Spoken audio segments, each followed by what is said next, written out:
দেখেন বন্ধুরা, আজ আমি কথা বলবো স্মার্ট পদ্ধতিতে কিভাবে জালের চারা উৎপাদন করতে হয়। আমরা প্রথমে একটা ট্রে নিয়েছি। এই ট্রেতে 128টে কোট আছে।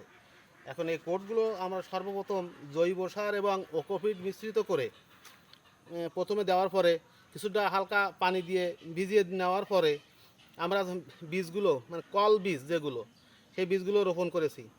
সর্বপ্রথম বলতে হয় বৃক্ষ তোমার নাম কি, ফলে পরিচয়। আমরা যে বীজগুলো নিয়েছি খুব উৎপাদনমুখী বীজ, এসটি সিডের কোহিনুর বুলেট জাল।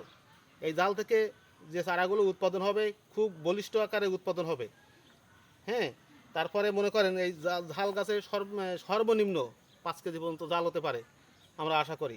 এভাবে এই যে ঝালের যে বীজগুলো দেওয়া হয়েছে, এই বীজগুলো কল বীজ 1 সপ্তাহের ভিতরে আমাদের এই বীজগুলো অঙ্কুরোদ্গমন হবে এবং উপরে দেখা যাবে। এভাবে আমরা ঝাল চারা উৎপাদন করে বেশি লাভবান হতে পারি। ধন্যবাদ বন্ধুরা।